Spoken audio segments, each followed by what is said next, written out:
still make 77 cents on the dollar for what men make. So if women don't make less than men? Actually, if you start looking at the numbers, Rachel, there are lots of reasons for that. Wait.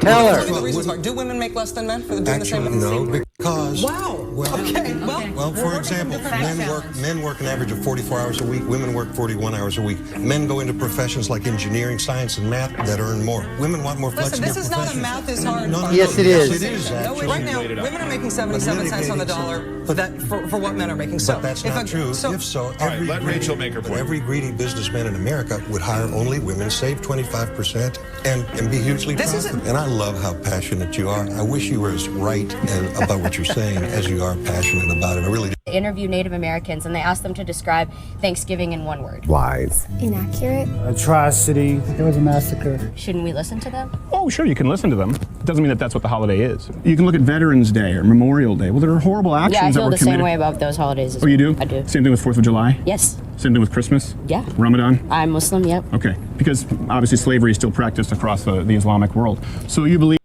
So Rachel Maddow just getting absolutely owned on the wage gap axiom that, the feminists and the liberals and the libtards, put out, the 77 cents to a dollar bullcrap. And that gentleman there, who I'm forgetting his name, basically said if that were true, every employer would what? Hire women, take a 25%, thing right off the top. That was check and mate. And then again, you got another liberal libtard over here who just doesn't want to celebrate any of the holidays of anything because of what? They're either capitalistic or they're misogynistic or they're homophobic or what is it, Indian phobic, or they have to do with colonizing. They have to do with being, making colonies, imperialism, slavery, all those things. I mean, these people are just absolutely, unbelievably just Looney Tunes, libtards is what they are. They're social justice warriors. They're virtue signaling. They polish their halos every single day. And they go out there thinking that they're better than the rest of the other students on campus, the rest of the other people that they meet in their lives, their families. They just think they know every single freaking thing. And they don't know a damn thing. That's for sure.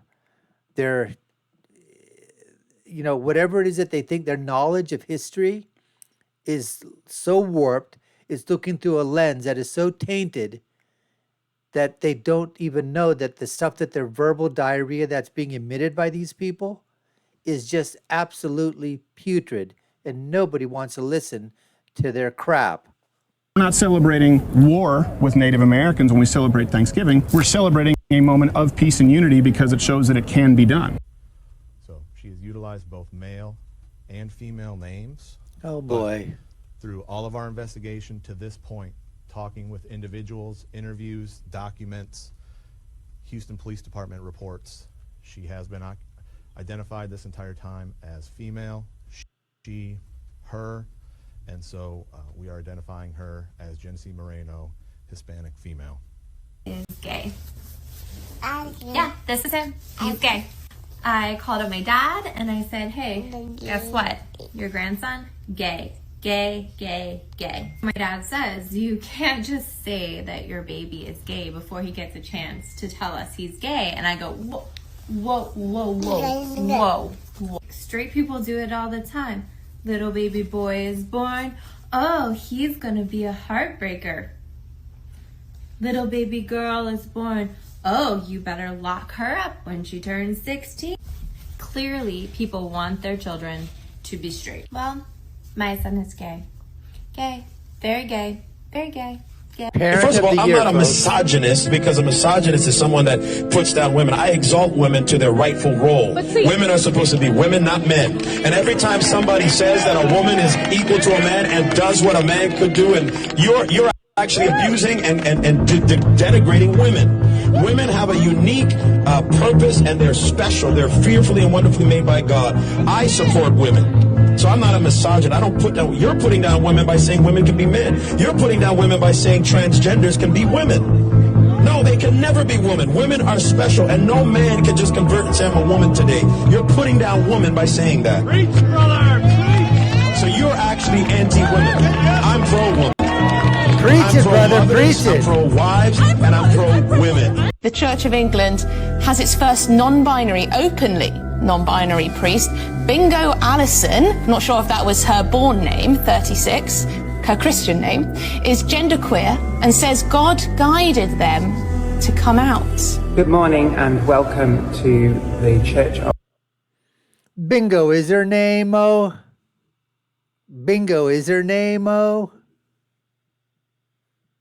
of St. Margaret of Antioch in Toxteth. And today is Transgender Day of Visibility. My name is Reverend Bingo Allison and I am a non-binary. Bingo is her name, oh. Guess what, folks? When she, on any days that these people decide to hold bingo night, guess what? Reverend Bingo Allison is going to be there in full force. And she can't be yelling out her name because she'll confuse everybody else. Because every time she says this is bingo, everyone's going to go, oh, the Reverend won. God's on her side. Transgender priest in the Church of England.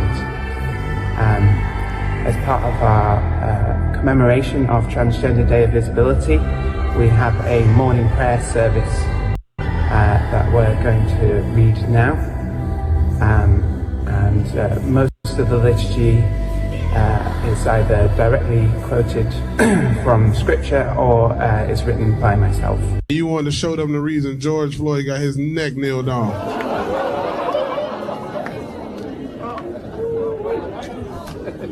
Don't ooh at that joke.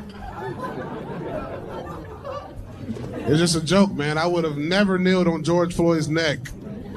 I would have shot that nigga. That was making us look.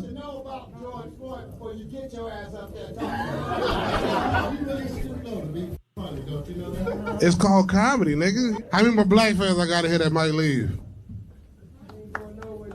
Oh, good shit, man. I got. Cause nigga, I was just warming up with that George Floyd shit.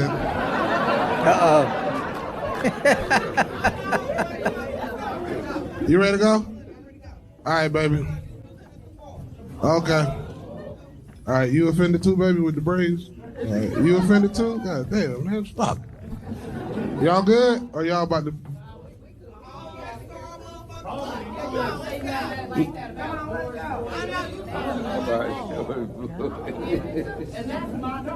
Oh, I'm...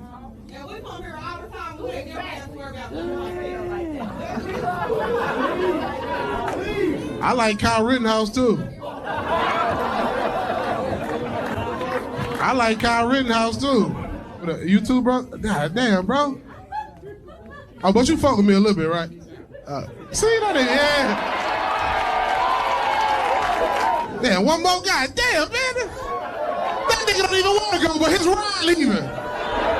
He don't even want to go. He like, man, I don't like George Floyd either, man. That nigga had fentanyl. God damn, you gotta stoop low for a joke. George Floyd would have robbed you too, bitch. Let me tell you about the history of blacks in America. Blacks in slavery. Blacks is nothing but complaint. And you hear this from black females and black males. The victimization never ends. One of her ancestors were likely involved in the slave trade in Spain. Wow, I'm a little bit in shock. I didn't think I was. My family was originally from Spain and slaveholders. I guess it's a fact of life. This is how some people made their living. At first, I was deeply disappointed. I still believe in reparations. I still believe this country has a lot to do in terms of racial justice. And I'm enriched by knowing that my family has come so far from being enslavers. Now she's saying it's just the facts of life. And look how...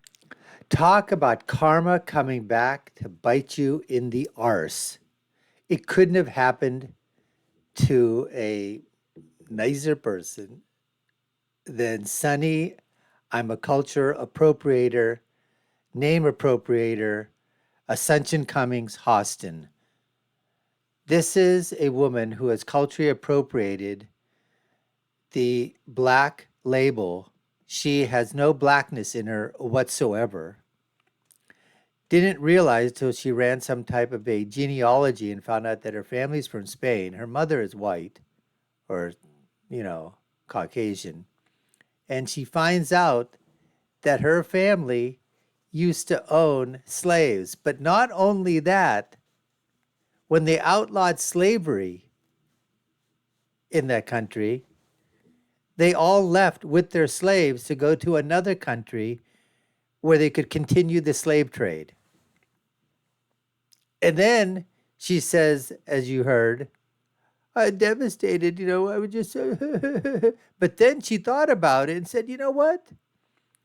That just makes us more, to knowing my history just enriches me. Yeah, enriches you. When are you going to start paying the reparations that you, and then she talks about that reparations. She's still for reparations. Well, good. I'm glad you are, because you know what? You should be the first person that people pony up to say, hey, Assumption, Cummings, you're a race traitor, you're a race baiter, you're a race hater. You're the triple crown of racism and bigotry. You own that title. Sonny, Assumption, I'm Cummings, Austin. And the first check for reparations should be written to you, to everybody else. That's all I want to say. Anyways, folks, we appreciate you taking the time to watch. You've been watching the Dr. Nassar Shake Show. I've been your host. My name is Dr. Nassar. If you haven't done so already, we'd love for you to subscribe to the channel, like, share, and follow. Y'all know what to do. Put your comments down below. Take a look at other video links above and below. My final thought is always, when you're right, you're right. And when you're left, you're wrong. Until next time, folks, take care and stay safe.